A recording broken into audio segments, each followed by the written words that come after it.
Hello दोस्तों, आपका स्वागत है आपके अपने YouTube channel student union platform पर। दोस्तों, आज हम लोग बात करने वाले हैं रेशियो एंड प्रोपोर्शन का, यानी अनुपात और समानुपात का।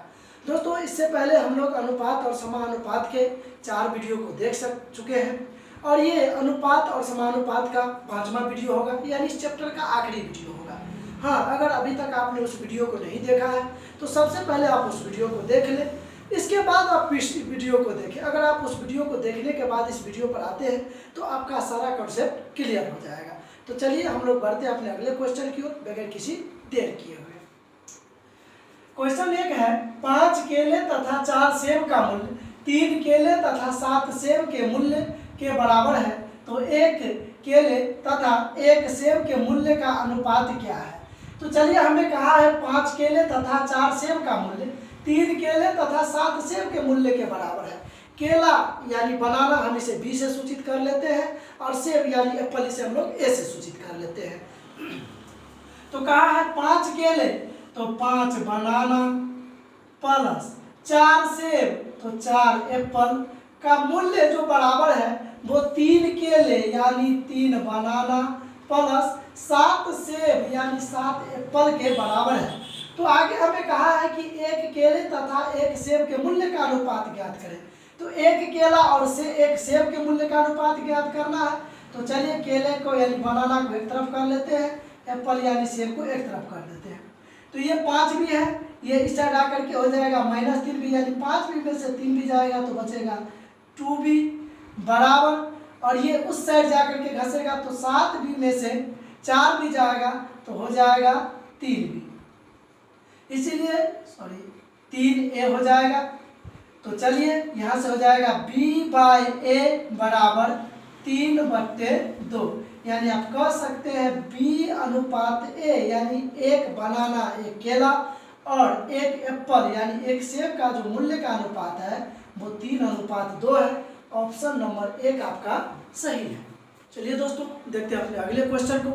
अगला क्वेश्चन कहता है 5 कलमों का मूल्य 8 पेंसिलों के बराबर है और 30 पेंसिलों का मूल्य 3 पाठ्य पुस्तक के बराबर है, तो 50 कलमों के बदले में कितनी पाठ्य पुस्तक प्राप्त की जा सकती है।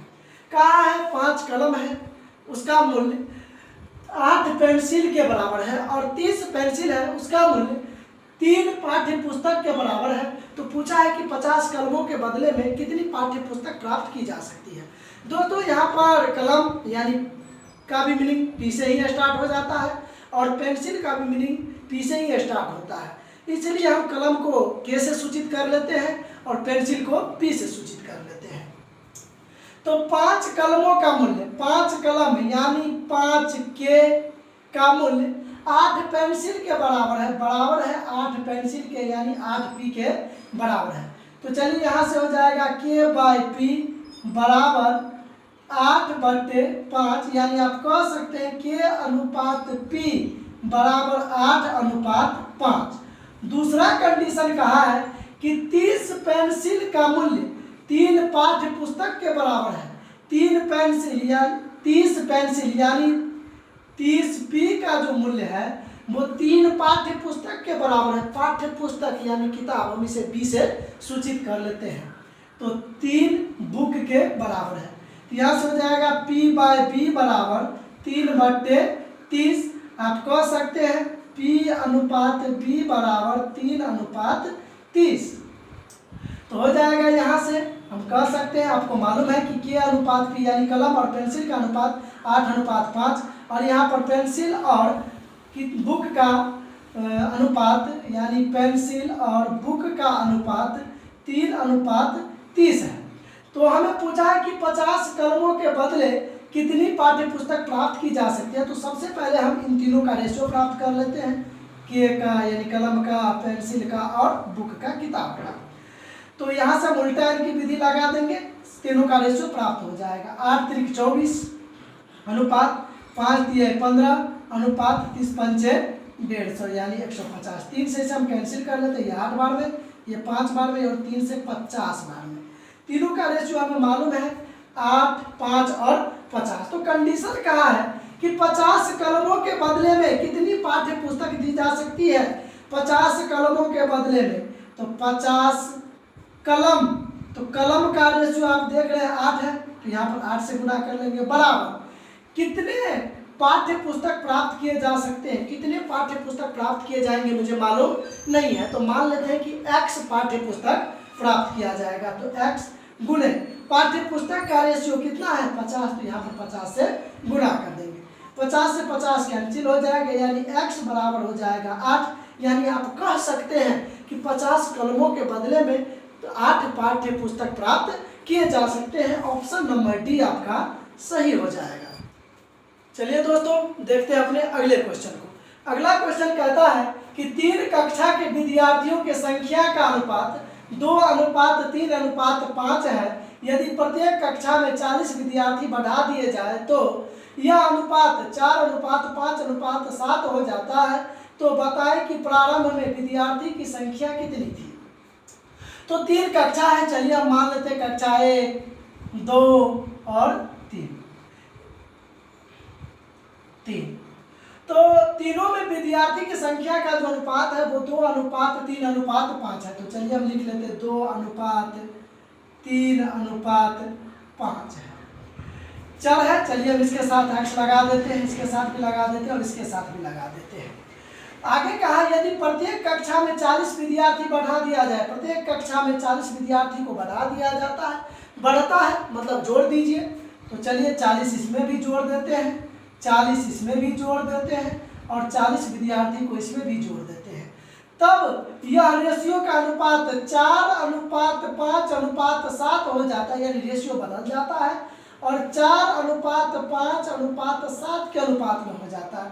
ये भी चर है, चलिए इसके साथ भी हम x लगा देते हैं, ऐसे भी जोड़ देते हैं। चलिए अब कैलकुलेशन कर लेते हैं, हमारा आंसर आ जाएगा।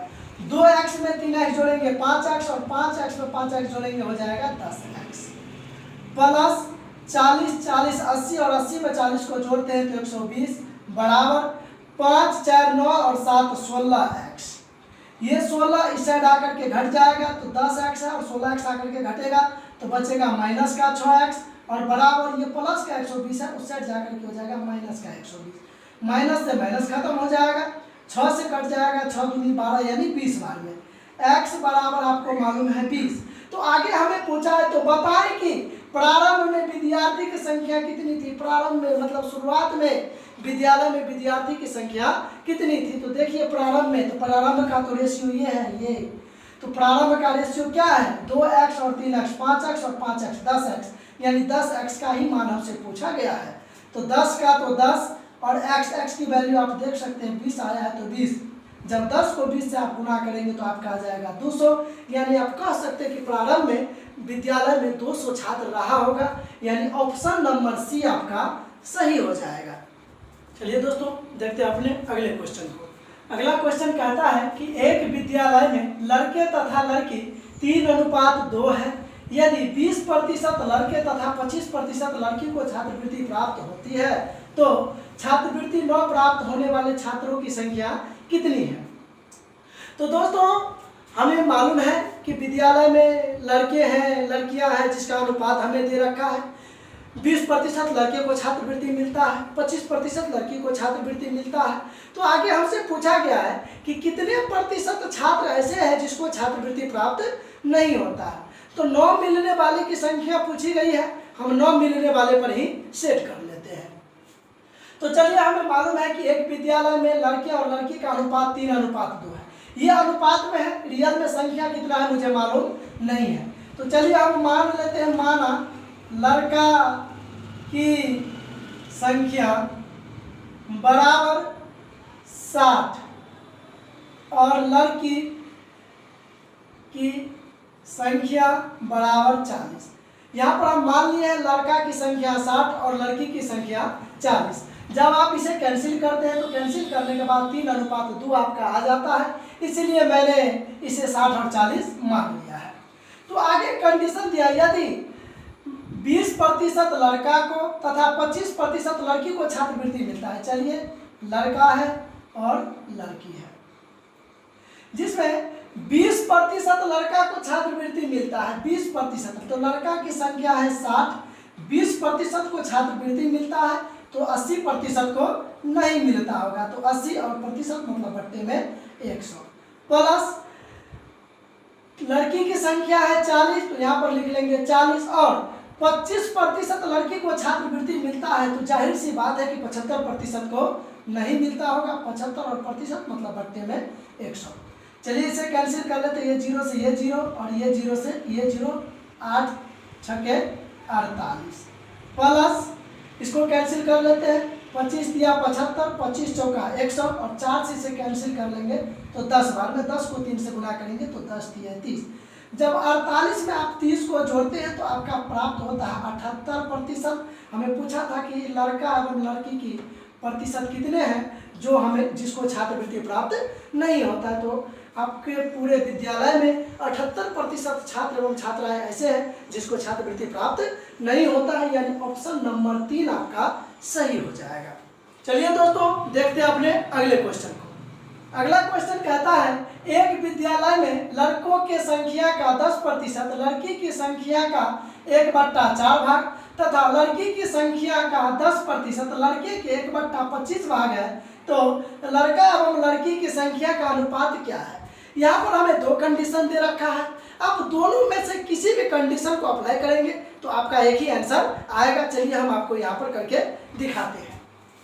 पहला कंडीशन है कि लड़कों की संख्या का 10%, लड़का यानी बुआ के 10%, 10 और प्रतिशत मतलब बट्टा में 100 बराबर है लड़की के संख्या का 1/4 भाग के, तो यानी गर्ल के 1/4 भाग के बराबर है। तो चलिए हम यहाँ से कैंसिल कर लेते हैं, ये 0 से ये 0 और ये 5 से कट जाएगा, 2 से कट जाएगा 5 बार में और ये 2 से कट जाएगा 2 बार में, यानी हो जाएगा B/5 बराबर यहाँ पर हो जाएगा G/2 यानी गर्ल बट्टा 2।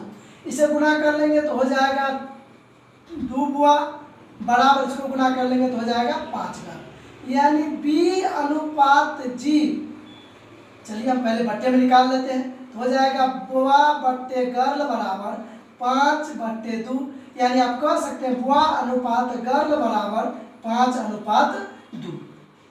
पहला कंडीशन।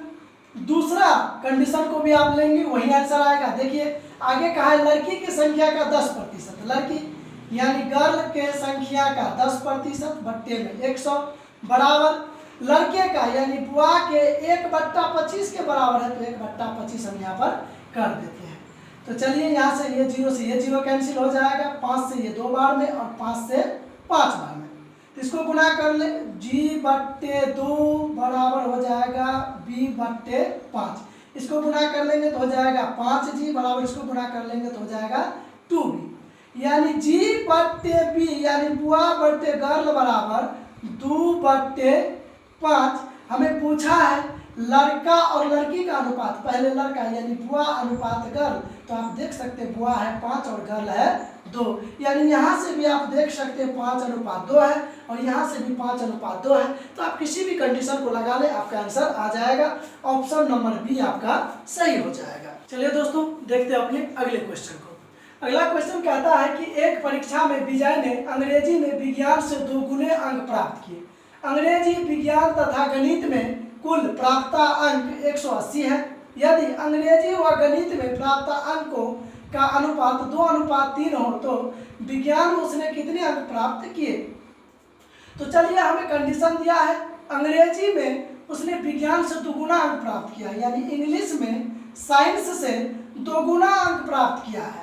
तो अगर साइंस में 1 नंबर प्राप्त किया होगा तो यहाँ पर 2 अंक प्राप्त किया होगा, यानी इंग्लिश में 2 अंक। आप कह सकते हैं इंग्लिश और साइंस का जो रेशियो है वो 2:1 है। अगला कंडीशन है कि अंग्रेजी व गणित में प्राप्त अंकों का अनुपात 2:3 है, यानी इंग्लिश और मैथ में जो प्राप्त अंक का रेशियो है वो 2:3 है। तो देखिए यहाँ पर इंग्लिश और साइंस का रेशियो दिया है, यहाँ पर इंग्लिश और मैथ का रेशियो दिया है। उल्टा अंक की विधि लगाते हैं, इसके लिए हम क्या करते हैं साइंस को पहले लिख लेते हैं और इंग्लिश को उस साइड लिख लेते हैं। अगर आप ऐसे भी छोड़ दें तो कोई दिक्कत नहीं है, लेकिन आपको बराबर करना पड़ेगा यानी इक्वल करना पड़ेगा, तो उससे बेहतर है कि हम उल्टा अंक की विधि को लगा दें, जो कि हम हमेशा से सीखते आए हैं। तो चलिए साइंस को इस तरफ ले आएंगे और इंग्लिश को इस तरफ ले आएंगे, तो ये हो जाएगा 1:2। और इंग्लिश और मैथ का रेशियो दिया है, इंग्लिश और मैथ का जो रेशियो दिया है वो 2:3।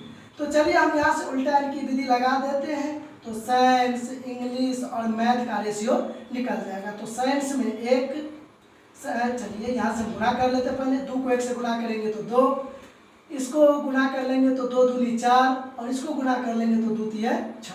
2 से कैंसिल कर लीजिए, 2 एकम 2, 2 दूना 4 और 2 तिया 6, यानी 1:2:3 है। चर है तो हम इसके साथ x लगा लेते हैं। हाँ, अगर आप x नहीं भी लगाएंगे तो कोई दिक्कत नहीं है। तो आगे हमें कहा है अंग्रेजी विज्ञान व गणित, अंग्रेजी विज्ञान और गणित में कुल प्राप्तांक 180 है। तो चलिए हमारे हिसाब से देख लेते हैं, 1x 2x 3x और 3x 6x। 6x की वैल्यू हमें मालूम है कितना, 180, तो 180 6 से कैंसिल कर लेंगे, 6 × 18 यानी 0, 30 बार में x बराबर आपको मालूम है 30। तो हमें पूछा गया है कि साइंस में यानी विज्ञान में उसने कितने अंक प्राप्त किए, विज्ञान में कितने अंक प्राप्त किए। तो दोस्तों आप देख सकते हैं साइंस यानी विज्ञान का रेशियो है 1x मतलब x, और x का ही तो वैल्यू मैंने निकाला है 30। आप कह सकते हैं कि साइंस में उसने 30 अंक लाया होगा। ऑप्शन नंबर बी आपका सही हो जाएगा। तो चलिए दोस्तों देखते हैं अपने अगले क्वेश्चन को। अगला क्वेश्चन है, एक व्यक्ति 6 मीटर लंबे खंभे की 8 मीटर छाया पर खड़ा है। यदि व्यक्ति की छाया की लंबाई 2.4 मीटर हो तो उस व्यक्ति की लंबाई क्या है। चलिए कहा है कि एक व्यक्ति है जो 6 मीटर लंबे खंभा, ये मान लीजिए कि कोई खंभा है जिसकी लंबाई है 6 मीटर, खंभे की छाया 8 मीटर पर, यानी खंभा का जो छाया दिया है वो 8 मीटर का दिया हुआ है। यदि व्यक्ति की छाया की लंबाई, ये मान लीजिए कि कोई व्यक्ति रहा होगा और ये इसका छाया रहा होगा, क्योंकि छाया हमेशा जमीन पे ही बनता है इसलिए इसका छाया रहा होगा। तो व्यक्ति की छाया की लंबाई 2.4 मीटर है, तो 2.4 मीटर है। तो उस व्यक्ति की लंबाई क्या है, तो हमें दोस्तों व्यक्ति की लंबाई पूछा गया है। तो चलिए हम ज्ञात कर लेते हैं। आप देखते हैं यहाँ पर छाया है, तो छाया की तुलना आप छाया से कर सकते हैं और लंबाई की तुलना आप लंबाई से कर सकते हैं। तो हमें कहा गया है कि व्यक्ति की ऊंचाई क्या है, तो चलिए 8 मीटर खंभा है तो 8, और इसकी तुलना हम इससे कर लेंगे तो व्यक्ति की लंबाई है, छाया की लंबाई है 2.4 मीटर। तो हमें कहा है कि व्यक्ति की ऊंचाई क्या है, तो यहाँ पर खंभे की ऊंचाई 6 है, तो यहाँ पर 6 की वैल्यू आपसे पूछ लिया गया है। तो दोस्तों आप यहाँ से एक एक नियम लगा देंगे, आपका आंसर आ जाएगा। तो चलिए हम इसे कैंसिल कर लेते हैं, 8 से 8 3 24 और 2.4 था तो 3 बार में काटा, तो यहाँ भी आपको दशमलव लगा देना है। तो चलिए इसे हम गुना कर लेते हैं, 6 × 0.3 बराबर गुना कर लीजिए, 6 3 18 और 0.3 था इसलिए एक अंक के बाद दशमलव आप लगा दीजिए, यानी 1.8 मीटर। आप कह सकते हैं कि व्यक्ति की लंबाई 1.8 मीटर होगा, यानी ऑप्शन नंबर सी आपका सही है। चलिए दोस्तों देखते हैं अपने अगले क्वेश्चन को। अगला क्वेश्चन है, 60 लीटर मिलावटी दूध में दूध तथा पानी का अनुपात 5:1 है तो कितना पानी मिलाया गया होगा। दोस्तों मिलावटी दूध है, मिलावटी दूध है जो 60 लीटर है, तो आप जानते हैं मिलावटी दूध है, जाहिर सी बात है इसमें कुछ दूध रहा होगा कुछ पानी रहा होगा। तो यहाँ पर हमें दूध यानी मिल्क और वाटर का रेशियो यानी दूध और पानी का रेशियो हमें दे चुका है 5:1 है। तो चलिए चल है हम इसके साथ x लगा देते हैं, दोनों मिला करके 60 लीटर है, तो मेरे हिसाब से हम देख लेते हैं 5x और 1x, 6x का ही वैल्यू हमें मालूम है 60 लीटर।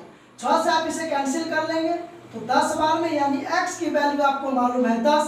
तो आपसे पूछा गया है कि इसमें कितना पानी मिलाया गया होगा। दोस्तों कितना पानी आप तो देख सकते हैं, पानी का रेशियो है 1x, 1x मतलब x और x की वैल्यू आपको मालूम है 10। आप कह सकते हैं कि दूध में 10 लीटर पानी मिलाया गया होगा। ऑप्शन नंबर ए आपका सही हो जाएगा। तो चलिए दोस्तों देखते हैं अपने अगले क्वेश्चन को, यानी क्वेश्चन नंबर 9 को। अगला क्वेश्चन कहता है कि 1 रुपया 50 पैसा तथा 25 पैसा के 378 सिक्का है। इन सिक्का के मूल्यों का अनुपात 13:11:7 है, तो 50 पैसे के सिक्कों की संख्या कितनी है। दोस्तों है रेशियो का ही भाग, लेकिन रुपया और सिक्का पर आधारित सवाल है। तो याद रखेंगे जब भी इस टाइप का क्वेश्चन आ जाए, अगर आपको सिक्का का अनुपात दिया हो तो आप उसे मूल्य में बदल लेंगे, और मूल्य का अनुपात दिया हो तो उसे सिक्का में बदल लेंगे। तो चलिए हम आते हैं यहाँ पर क्वेश्चन पर और करते हैं, आप बातों को समझ जाएंगे। हमें दिया है 1 रुपया 50 पैसा और 25 पैसा के कुल 378 सिक्के हैं। कुल सिक्का है, कुल जो सिक्का है वो 378 है। इन सिक्कों के मूल्यों का अनुपात, हमें मूल्य का अनुपात दे चुका है। मूल्य का अनुपात कितना? 13, 11 और 7। तो ये मूल्य का अनुपात है, हम आपको बता चुके हैं। जब भी मूल्य दे तो आप सिक्का बदल लेंगे, और सिक्का दे तो मूल्य में बदल लेंगे। तो यहाँ पर मूल्य का अनुपात दिया है, हम यहाँ से सिक्का का अनुपात निकाल लेंगे। आप जानते हैं कि 1 रुपया के 13 मूल्य होंगे, तो आप जानते हैं कि 13 सिक्का ही रहा होगा। इसके बाद 50 पैसा का मूल्य 11 है, तो मूल्य 11 है, तो आप जानते हैं कि 22 सिक्का रहा होगा, तभी जाकर के उसका मूल्य 11 रुपया हुआ होगा, क्योंकि हम सिक्का में बदल रहे हैं। तो यहाँ पर इसका हो जाएगा 22। और 25 पैसा के मूल्य 7 है, तो आप जानते हैं कि 7 है 25 पैसा का मूल्य, तो 25 पैसा का 4 सिक्का मिलाने पर 1 रुपया बनता है। तो यहाँ पर 7 रुपया इसका मूल्य है, यानी 7 चौक 28, यानी 25 पैसे के 28 सिक्के रहे होंगे, तब जाकर के इसका मूल्य 7 रुपया हुआ होगा। यानी हम सिक्का में बदल लिए हैं। चलिए चल है तो इसके साथ हम एक्स लगा देते हैं। हाँ, अगर आप नहीं भी लगाए तो कोई परेशानी नहीं है, सुविधा के अनुसार हम इसे लगा देते हैं। और इनके सिक्कों का अनुपात, कुल सिक्कों की संख्या हमें दे चुका है 378, देख सकते हैं आप 378। तो हम इसे जोड़ लेते हैं कि हमें कितना प्राप्त होता है। तो 13 में 22 जोड़ेंगे तो 35, 35 में 28 जोड़ लेंगे तो 63x, और इसी की वैल्यू 63x मालूम है मुझे 378। 63 से आप इसे काट लेंगे तो इकाई स्थान पे 8 है, शायद 6 बार में कट जाएगा। हाँ, 6 बार में कट जाएगा। तो x बराबर 6, आपको x की वैल्यू मालूम है 6। आपसे पूछा गया है तो 50 पैसे के सिक्कों की संख्या कितनी है? दोस्तों 50 पैसे के सिक्कों की संख्या आप देख सकते हैं। 50 पैसा के सिक्का कितने हैं? 22x, तो 22x 50 पैसे की सिक्का 50x, तो 50 पैसे की सिक्का 22x, तो 22 का तो 22 और गुणे x की वैल्यू आप देख सकते हैं 6, यानी 22 को 6 से जब आप गुना करते हैं तो 132, यानी आप कह सकते हैं कि इसमें 50 पैसों की 132 सिक्का रहा होगा। तो चलिए दोस्तों देखते हैं अपने अगले क्वेश्चन को, और इस वीडियो का भी आखिरी क्वेश्चन होगा, अनुपात समानुपात के चैप्टर का भी लास्ट क्वेश्चन होगा। तो अगला क्वेश्चन है, एक डिब्बे में 56 रुपये है, 1 रुपया 50 पैसा तथा 25 पैसा के सिक्कों के रूप में है। 50 पैसों के सिक्कों की संख्या 25 पैसे के सिक्कों की संख्या से दोगुनी तथा 1 रुपये के सिक्कों की संख्या से 4 गुनी है, तो उस डिब्बे में 50 पैसे की कितनी सिक्का होगा? तो चलिए हमें दिया है फिर से वही बात, 1 रुपया 50 पैसा और 25 पैसे के सिक्के हैं। तो सिक्का दिया है, इस बार देख सकते हैं सिक्का दिया है। तो कहता है कि 50 पैसों के सिक्कों की संख्या 25 पैसे के सिक्कों से दुगुनी है। तो अगर 25 पैसा का 2 सिक्का रहा होगा तो 50 पैसा का 4 सिक्का रहा होगा, तभी तो दुगुना होगा। और 1 रुपये के सिक्के से, यानी देख सकते हैं 1 रुपये के सिक्के की संख्या से 4 गुनी है, यानी 1 रुपया का जो सिक्का है इससे 4 गुना है, तो इसका मतलब ये 1 रहा होगा। आप देख सकते हैं 25 पैसा से दुगुना और 1 रुपया से 4 गुना है। तो ये सिक्का का अनुपात है, हम आपको बता चुके हैं। मूल्य दे तो सिक्का में बदल लेंगे, और सिक्का दे तो मूल्य में बदल लेंगे। तो इस बार सिक्का का अनुपात दिया है, हम यहाँ से मूल्य में बदल लेते हैं। तो चलिए हम मूल्य में बदल लेते हैं। अगर 1 रुपया का 1 सिक्का होगा तो उसका मूल्य 1 रुपया ही होगा।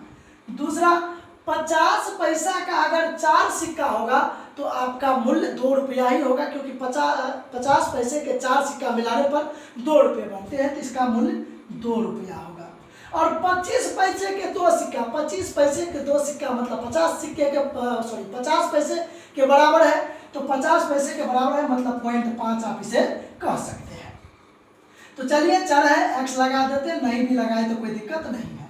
तो कहता है, तो चलिए यहाँ पर आप देख सकते हैं कि मूल्य दिया हमें 56 रुपया। तो यहाँ से हम जोड़ लेते हैं 1x 2x 3x 3x में 0.5 जोड़ेंगे तो 3.5x। इसी का वैल्यू हमें दे रखा है 56। चलिए यहाँ से हम दशमलव बढ़ाएंगे तो यहाँ पर एक जीरो चले जाएगा, कैंसिल कर लेते हैं 7 से। तो 5 बार में 7 8 56 और जीरो का जीरो 80 बार में, फिर 5 से ये कैंसिल हो जाएगा, 16 पंचे 80, यानी x की वैल्यू आपको मालूम है 16। तो हमें कहा गया है कि इसमें 50 पैसा के सिक्कों की संख्या कितनी है। दोस्तों 50 पैसों की सिक्का आप देख सकते हैं, 50 पैसों के सिक्के की संख्या 4 था। 50 पैसों के सिक्का की संख्या 4 था, तो 16 का तो 16 और सिक्का की संख्या 4 है तो लिख लेंगे 4, क्योंकि आप जानते हैं यहाँ पर 4 को 16 से गुना कर लेंगे तो 16 चौका 64, यानी इसमें 50 पैसे की सिक्कों की संख्या 64 रहा होगा। तो चलिए दोस्तों, इसी के साथ ये वीडियो समाप्त होता है। हाँ, अगर अभी तक आपने मेरे वीडियो को लाइक सब्सक्राइब और शेयर नहीं किया तो प्लीज़ वीडियो को लाइक सब्सक्राइब और शेयर जरूर कर दें। तो चलिए मिलते हैं अगले वीडियो में अगले कॉन्सेप्ट के साथ, तब तक के लिए जय हिंद।